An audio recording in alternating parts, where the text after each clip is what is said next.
علیہ وسلم کی محبت کو آگے رکھے، مقدم رکھ دی۔ اور ایک جگہ پر اللہ رب العالمین نے محبتوں کا تذکرہ کیا، خاص طور پر یہ مسلمان انسان جس چیز کے ساتھ میرے کا لفظ لگ جائے، میرا مال، میری اولاد، میرے والدین، میرے بچے، میرا کنبہ، میرا قبیلہ، میرے رشتے دار، میرے عزیز و اقارب، میرا مال، میری تجارت، فرمایا میرے کا لفظ لگ جائے نا تو انسان، یہ مسلمان اس چیز سے بڑی محبت کرتا، بڑا پیار کرتا ہے، اس کا اس چیز کے ساتھ خاص تعلق ہوتا ہے۔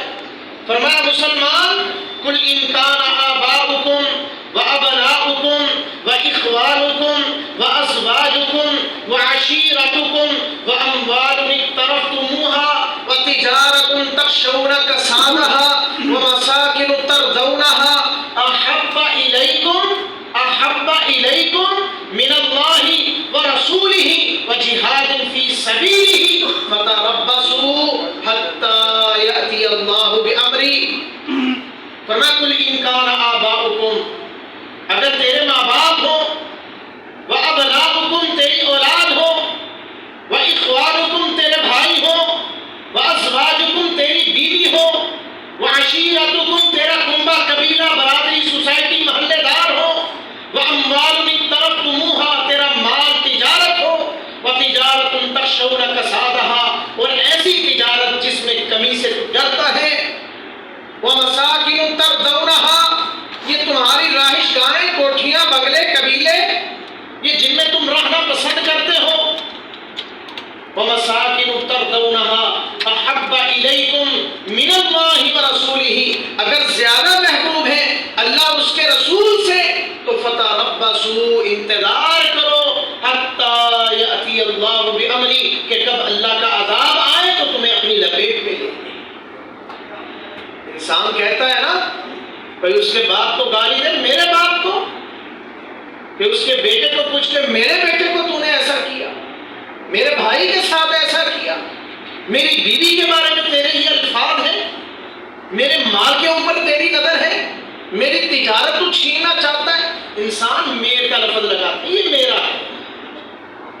تو اللہ رب العالمین نے کیا فرمایا؟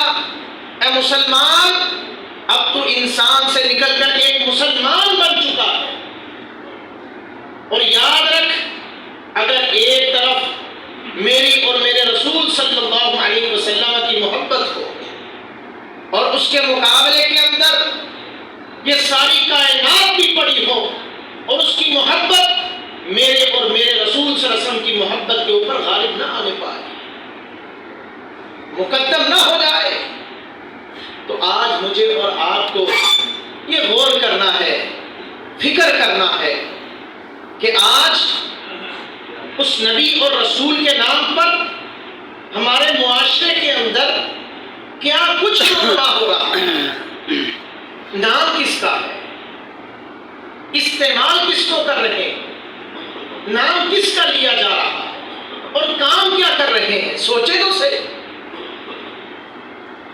فکر تو کریں کہ نبی رسول کا نام ہو اور اس دنیا کے اندر، اس کائنات کے اندر، قرآن و حدیث کے اندر، دین کے اندر، شریعت کے اندر، اسلام کے اندر کوئی ایک چیز ایسی بتلائیں، اللہ کی قسم لے کر کے آئیں کہ جو پیارے پیغمبر صلی اللہ علیہ وسلم نے اللہ رب العالمین کی اطاعت ہو، فرما برداری ہو، رضاعت ہو، خوشنودی ہو اور اس کا ثواب ملتا ہو، اور پیارے پیغمبر صلی اللہ علیہ وسلم نے تو ہم تک نہ پہنچائی ہو، کوئی ایک چیز لے کر کے آئے۔ اگر کسی مسلمان نے یہ دعویٰ کر دیا نا کہ یہ چیز آپ صلی اللہ علیہ وسلم نہیں پہنچا سکے، بھول گئے، ہم تک نہیں پہنچی، ثواب تھا، تو صحیح بات ہے وہ بندہ مسلمان نہیں، کافر ہے، کیونکہ وہ رسول اللہ صلی اللہ علیہ وسلم پر خیانت کی تہمت لگاتا ہے کہ آپ صلی اللہ علیہ وسلم نے پیغام، اللہ کا پیغام پہنچانے میں خیانت کی ہے، وہ اپنے عمل سے پیارے پیغمبر صلی اللہ علیہ وسلم کو خائن نعوذ باللہ ثابت کرنا چاہتا ہے۔ محبت کے دعوے اپنی جگہ پر، مگر اطاعت، آج دیکھیں نا کوئی بھی عمل ہو، آپ سے کوئی کہتا ہے بھئی یہ عمل نہیں کرتے، لگتا ہے تمہیں رسول اللہ صلی اللہ علیہ وسلم سے محبت ہے، آپ صلی اللہ علیہ وسلم کی پیدائش کی خوشی نہیں. صحیح بات یہ ہے کہ تم پیارے پیغمبر صلی اللہ علیہ وسلم کی محبت کی بات کرتے ہو، اس محبت پر مال اولاد والدین سب کچھ قربان ہے. اللہ کے بعد اگر سب سے زیادہ کسی ذات اور شخصیت سے محبت ایمان کا حصہ ہے تو وہ جناب محمد رسول اللہ صلی اللہ علیہ وسلم کی ذات مبارکہ. میں کہتا ہوں محبت کی آخری حد جو تراس ہوتی ہے وہ جناب محمد رسول اللہ صلی اللہ علیہ وسلم کی ذات کے اوپر ہوتی ہے. ایمان کا حصہ ہے جو بندہ ان کی پیدائش کی خوشی نہیں ہے اس کو اپنے ایمان کی فکر کرنی چاہیے، اور جس سے ان کو محبت نہیں ہے اس بندے کو بھی اپنے ایمان کی فکر کرنے کی ضرورت ہے. دونوں چیزیں ہیں. مگر میں یہ کہتا ہوں مجھے اس چیز سے بھی منع آپ سے ان کی محبت نہیں کیا ہے. دیکھیں نا، کوئی بھی عمل جو پیارے پیغمبر صلی اللہ علیہ وسلم نے نہیں بتلایا اس کو ہم کیوں نہیں کرتے؟ آپ سے ان کی محبت کی خاطر. جب میرے محبوب نے نہیں کیا تو میں کیوں کروں؟ محبت نے روکا نا ہمیں نافرمانی کرنے سے، ایسا عمل کرنے سے جو ہمارے محبوب نے کیا ہی نہیں. تو محبت آڑے آ گئی اس عمل کو نہ کرنے میں. اور پھر اس میں دو چیزیں ہیں. کوئی بھی عمل لے لیں آپ، اس سے میری کوئی خاص عمل مراد نہیں. ہر وہ عمل جو دین اسلام کے اندر بطور اضافہ، بطور ثواب، نیکی سمجھ کر ہم کرتے ہیں اور دین میں وہ نہیں ہے، میں ہر اس عمل کو آپ کے سامنے رکھنا چاہتا ہوں. میں کسی کو خاص نہیں کرنا چاہتا. اب اس کے اندر دو چیزیں ہیں. اگر آپ صلی اللہ علیہ وسلم نے نہیں کیا تو پھر میرے لیے وہ دو چیزیں یا اطاعت کروں گا یا گناہ کروں گا. اگر ہم کہیں وہ اطاعت ہے تو پھر میرے پاس اس کی دلیل ہونی چاہیے. یا آپ صلی اللہ علیہ وسلم بتلا کر گئے یا آپ صلی اللہ علیہ وسلم نے نہیں بتلایا. اگر آپ صلی اللہ علیہ وسلم نے بتلایا تو اس کی دلیل ہوگی، حدیث ہوگی، سنت ہوگی. آپ نے دیکھا نہیں، آپ ان کی نماز ہمارے سامنے ہے، اللہ اکبر سے لے کر، بلکہ اذان سے لے کر، بلکہ اس سے پہلے وضو سے لے کر، اس سے پہلے قضائے حاجت سے لے کر، اس سے پہلے ایمان سے لے کر، اس سے پہلے پانی کی طہارت سے لے کر ایک ایک چیز پیارے پیغمبر صلی اللہ علیہ وسلم کی سنت سے ملتی ہے، اور اس کے پیچھے ایک راویوں کا سلسلہ ہے. اگر درمیان میں کوئی جھوٹا شخص آ جائے تو امام محدثین اس کو سائڈ پر پھینک دیتے ہیں کہ یہ بندہ جھوٹا ہے، اس کی حدیث ہم نے لینی نہیں، اس کی بات کو ہم نے ماننا ہی نہیں. اللہ نے اس قدر پیارے پیغمبر صلی اللہ علیہ وسلم کی بات کی حفاظت کی. اِنَّا نَحْنُ نَزَّلْنَا الذِّكْرَ وَإِنَّا لَهُ لَحَافِظُونَ. پیارے پیغمبر صلی اللہ علیہ وسلم بے فکر ہو جائیں، ہم نے اتارا ہے، حفاظت بھی ہم ہی کریں.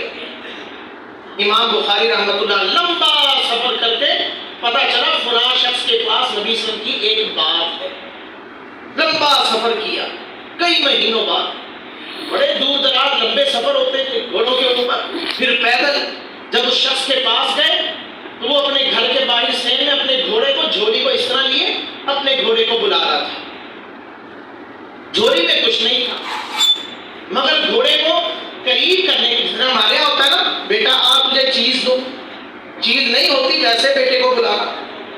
تو امام بخاری رحمۃ اللہ علیہ وہیں سے مڑ گئے. ساتھ جو موجود تھے انہوں نے کہا امام صاحب مسئلہ کیا ہے، معاملہ کیا ہے؟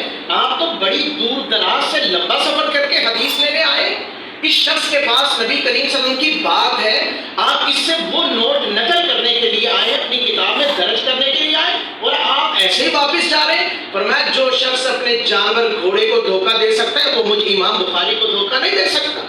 میں اس کی حدیث ہی نہیں لیتا، اس سے بات ہی نہیں لیتا. یہ ہے حفاظت. اِنَّا نَحْنُ نَزَّلْنَا الذِّكْرَ وَإِنَّا لَهُ لَحَافِظُونَ. آپ صلی اللہ علیہ وسلم کی ایک ایک بات. امام بخاری رحمۃ اللہ علیہ بیت اللہ کے سائے کے اندر 2 رکعت نماز پڑھتے، وضو کرتے، 2 رکعت نماز پڑھتے، اور اس کے بعد پیارے پیغمبر صلی اللہ علیہ وسلم کی حدیث کو درج کرتے اور یہ دعا کرتے تھے، یا اللہ اگر بخاری کوئی بات غلط لکھنے لگے یا اس سے کوئی غلطی ہونے لگے، یا اللہ اس بخاری کے ہاتھ کو روک دینا اور پیارے پیغمبر صلی اللہ علیہ وسلم کی وہ حدیث وہ فرمان نہ لکھنا. اس قدر حفاظت فرمائی. اس لیے کہا گیا قرآن کے بعد حدیث کی کتب کے اندر اگر سب سے صحیح کتاب ہے تو وہ صحیح بخاری ہے۔ ایک ایک چیز، ایک ایک عمل پیارے پیغمبر صلی اللہ علیہ وسلم کا ملتا ہے کہ آپ نہ اٹھنا بیٹھنا نہیں ملتا، کہ آپ کا چلنا اور پھرنا نہیں ملتا، کیا ایسا نہیں آتا کہ ام سلیم رضی اللہ تعالی عنہا پیارے پیغمبر صلی اللہ علیہ وسلم کے پسینے کو ایک بوتل کے اندر بند کر لیا کرتی تھی تاکہ میں اس کو کسی خوشبو میں ملاؤں اور وہ خوشبو مزید معطر ہو جائے؟ اگر یہ چھوٹے سے چھوٹا عمل ملتا ہے تو یہ بڑے سے بڑا عمل کیوں نہیں ہے حدیث کے اندر؟ کیا نبی مکرم صلی اللہ علیہ وسلم کی زندگی کے اندر 10 مرتبہ مدینہ میں نہیں آیا؟ کیا اس کے بعد خلفائے راشدین کی زندگیوں کے اندر 30 مرتبہ یہ دن آیا؟ کیا ان کو محبت نہیں تھی یا لگاؤ ان کے اوپر گستاخی کے فتوے کہ وہ گستاخ تھے تو اپنے ایمان کی فکر کر؟ یہ مذاق نہیں ہے، دین ہے، دین اسلام ہے، کھلواڑ نہیں ہے۔ اگر بندہ کہے نا بھئی اطاعت ہے تو آپ صلی اللہ علیہ وسلم نے نہیں بتلائی تو گویا کہ وہ پیارے پیغمبر صلی اللہ علیہ وسلم پر دین کو چھپانے کی تہمت لگاتا ہے تو وہ بندہ کافر ہے۔ اب پھر کیا ہے؟ ایک مزید لفظ نکلا، وہ ہے بدعت حسنہ۔ بھئی جب رسول اللہ صلی اللہ علیہ وسلم کا ہر خطبہ آپ نے سنا ہے، جب بھی خطبہ پڑھا جاتا ہے کل بدعۃ ضلالہ وکل ضلالۃ فی النار، ہر بدعت گمراہی ہے، چاہے وہ اچھی ہو چاہے وہ بری ہو، کل بدعہ۔ یہ پیارے پیغمبر صلی اللہ علیہ وسلم کے خطبے کے الفاظ ہیں جو ہر خطبہ کے اندر ہم آپ کے سامنے دہراتے ہیں۔ آپ صلی اللہ علیہ وسلم اپنے ہر خطبہ میں ارشاد فرماتے تھے لوگوں کل بدعۃ ضلالہ وکل ضلالۃ فی النار، ہر بدعت گمراہی ہے، ہر گمراہی کا انجام جہنم کی آگ ہے۔ اگر بدعت حسنہ کہے نا تو پھر اس کا مطلب ہے کفر حسنہ، پھر اس کا مطلب ہے خمر حسنہ، شراب اچھی اور شراب بری، لہذا اچھی پی لو بری رہنے دو۔ کفر حسنہ، کفر حسن، کفر اچھا اختیار کر لو، جو برا کفر ہے اس سے بچے ہٹ جاؤ۔ نفاق حسنہ، پھر ہر چیز میں لے آؤ نا حسنہ کا لفظ۔ تو اس لیے اپنا ایمان ضائع نہ کریں، خود تحقیق کریں، خود قرآن و حدیث کھولیں، کسی کی بات نہ مانیں۔ اپنے گھروں کے اندر رکھا ہوا کوئی سا بھی قرآن اور کوئی سی بھی حدیث کی کتاب اس کو کھولیں، اس کو پڑھیں کہ دین ہمارے سے چاہتا کیا ہے، اللہ اس کے رسول صلی اللہ علیہ وسلم کا ہمارے سے مطالبہ کیا ہے۔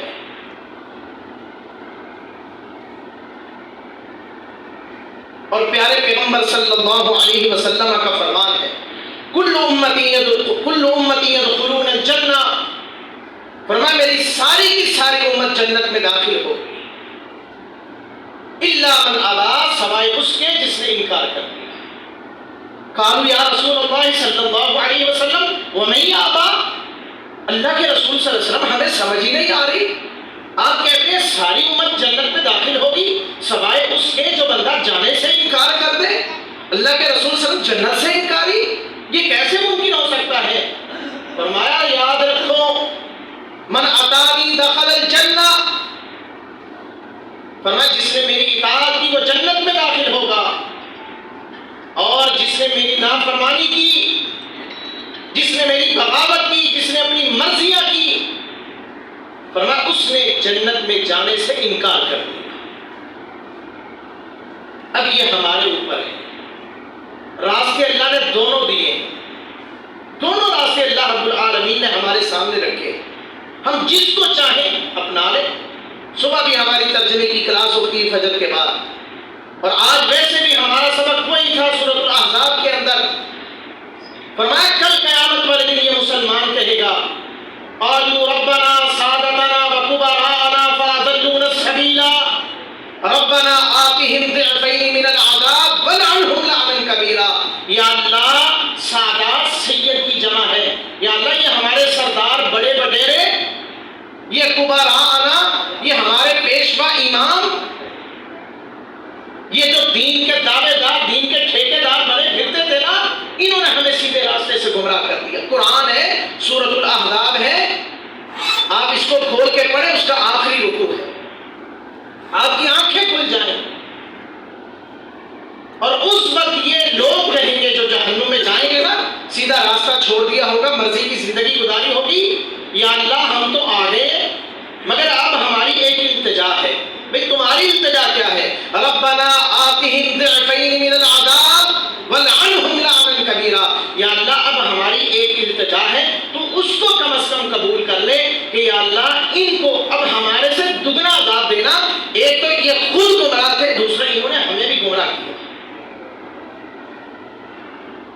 اور سورۃ الفرقان کے اندر اللہ رب العالمین نے فرمایا وَيَوْمَ يَعَضُّ الظَّالِمُ عَلَىٰ يَدَيْهِ يَقُولُ يَا لَيْتَنِي اتَّخَذْتُ مَعَ الرَّسُولِ سَبِيلًا يَا وَيْلَتَىٰ لَيْتَنِي لَمْ أَتَّخِذْ فُلَانًا خَلِيلًا لَقَدْ أَضَلَّنِي عَنِ الذِّكْرِ بَعْدَ إِذْ جَاءَنِي وَكَانَ الشَّيْطَانُ لِلْإِنسَانِ خَذُولًا. 19واں پارہ ہے، اس کا پہلا رکوع ہے. فرمایا یہ کہے گا یا اللہ میں تو پھنس گیا، میں نے اس کو اپنا دوست سمجھ لیا کہ یہ دیندار ہے، یہ میری دین کی طرف رہنمائی کرے گا. میں نے تو آپ صلی اللہ علیہ وسلم کو چھوڑ کر اس کو اپنا دوست بنایا تھا. یا اللہ اس نے مجھے گمراہ کر دیا، اس نے مجھے سیدھے راستے سے ہٹا دیا. اور اس وقت اللہ رب العالمین نے فرمایا وقال الرسول یا ربی ان قوم اتخذوا هذا القرآن مہجورا. رسول بھی اس کے خلاف گواہی دیں گے یا اللہ یہ وہ ہے جس نے قرآن حدیث کو چھوڑ کر اپنی مرضی اپنی منمانی کی. اس لیے محترم بھائیو دین ہے، مذاق نہیں ہے. آنکھیں کھول کر زندگی گزاریں، یہ زندگی ایک ہی دفعہ آنی ہے. پیارے پیغمبر صلی اللہ علیہ وسلم کی سیرت اس کائنات سے سب سے اچھی، آپ صلی اللہ علیہ وسلم کی صورت اس کائنات میں سب سے اچھی.